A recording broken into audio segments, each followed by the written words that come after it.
Sasa nafasi aliyokuja kupewa mwanamke katika Uislamu, na hapa nitaomba unisikilize kwa umakini sana.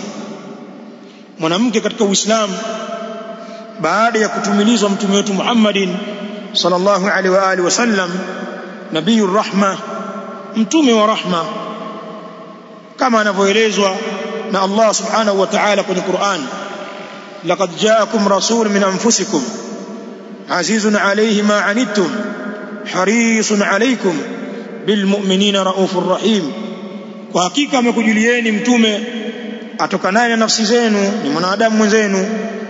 Mtume anapata uzito kwa yale majanga ambayo yanawapata watu katika umma wake, harisun alaikum, lakini mtume huyu sallallahu alaihi wa alihi wasallam anapupa kubwa sana juu yenu nyinyi Waislamu, anapupa ya kuwaongoza katika njia ya haki. Bilmu'minina raufur rahim, mtume huyu alayhi salatu wassalam kwa waumini ni mpole mwenye huruma nyingi. Sasa alipokuja mtume sallallahu alaihi wa alihi wasallam na sheria hii ya Uislamu, jambo la mwanamke likatukuzwa, nafasi ya mwanamke ikanyanyuliwa, thamani ya mwanamke ikapanda, ikawa ni mwanamke mwenye thamani kwa sababu ya Uislamu.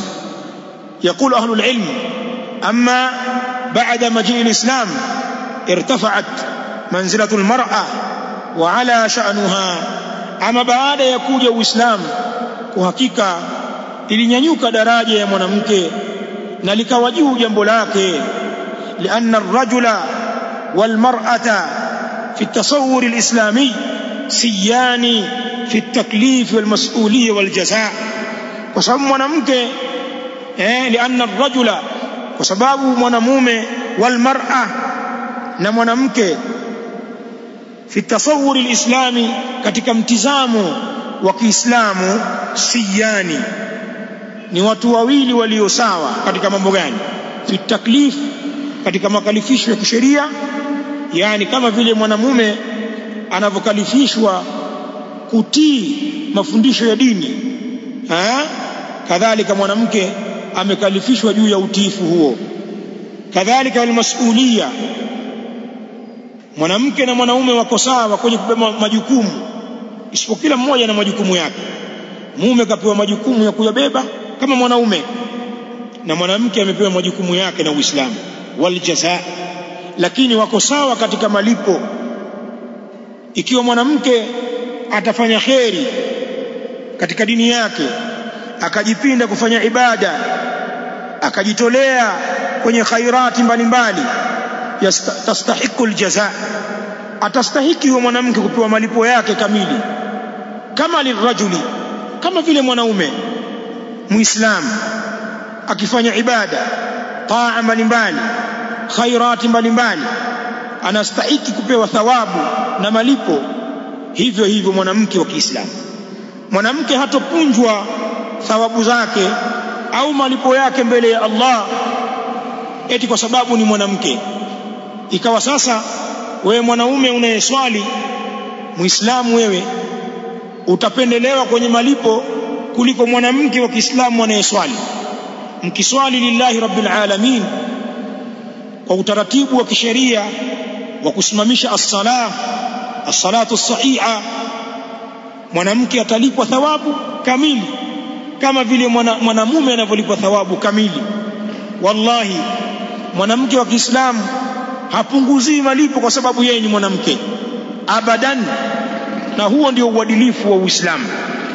Allah subhanahu wa ta'ala katika suratul Nahl aya 96 anatuambia, man amila salihan min dhakarin aw untha wa huwa mu'minun falanuhyiyannahu hayatan tayyibah wa lanajziyannahum ajrahum bi ahsani ma kanu ya'malun. Man amila salihan min dhakarin aw untha, yoyote mwenye kufanya wema, awe ni mume au ni mke, wa huwa mu'minun, na hali ya kuwa mtu huyo ni mu'min, yoyote yule anayefanya amali njema. Qur'ani inasema wazi wazi, min dhakarin au untha, awe ni mwanamume au ni mwanamke, wa huwa mu'minun, na hali ya kuwa mtu huyo ni mu'min. Allah anasema falanuhiyannahu hayatan tayyiba, wallahi tutamhuisha yeye uhai uliokuwa nzuri, kwa maana tutampa maisha bora hapa duniani kwa sababu ya al-amalu salih. Wala najziyannahum ajrahum bi ahsani ma kanu ya'malun, na wallahi tutawalipa wao malipo yao kwa yale mazuri ambayo walikuwa wakiyafanya. Hao wenye kufanya mazuri minadh-dhukuri wal-inath, ni mmoja ni katika wanaume au wanawake, watalipwa thawabu zao kwa sababu ya mema yao mbele ya Allah subhanahu wa ta'ala bila kuangalia jinsia zao. Idhan almar'a karrajuli fil jazaa, mwanamke ni kama mwanaume katika malipo. Akifanya kheri atastareheshwa na Allah hapa duniani kwa kupewa maisha mazuri, kadhalika atastahiki malipo makubwa huko akhira kwa Mola wake kwa sababu ya amali zake, na hatopunjwa wallahi kwa sababu yeye ni mwanamke. Kwa hivyo wanawake wa Kiislamu, tembeeni kifua mbele mkihisi kwamba hii dini pia ni ya kwenu, na nyinyi hamjatupwa wala hamjapunjwa kwenye amali. Na waambie wanawake wa Kiislamu, simameni kwenye kufanya ibada, fanyeni ibada kwa wingi, simamisheni swala, swalini sana swala za faradhi na za sunna, fungeni saumu za faradhi na sunna. Wale wenye kipato na biashara na mali, ima wametafuta wenyewe au wamerithi, toeni zaka. Maadamu mali zenu zimefikia kiwango cha zaka, toeni sana katika zaka. Bali akthirna minas sadaqat, kithirisheni wanawake kutoa sadaka, toa sana. Unaweza kwenda haji, unaweza kujilipia wewe na kumlipia walii wako, ukamlipia mume wako au ukamlipia kaka yako au ukamlipia baba yako au mjomba wako kwamba wewe nisindikize ninakwenda haji. Toa hizo pesa, nenda ukahiji, mbebe na huyo asiyekuwa na nauli, nenda naye, kwa sababu nyinyi mna malipo sawa sawa na wanaume katika khair. Msikae nyuma, msizembee mkaiachia fursa hii kwa wanaume peke yao. Jambo hili tu ni katika huo uadilifu wa Uislamu baada ya kuja Mtume sallallahu alaihi wa alihi wasallam. Bali Mtume sallallahu alaihi wa alihi wasallam katika hadithi ya Aisha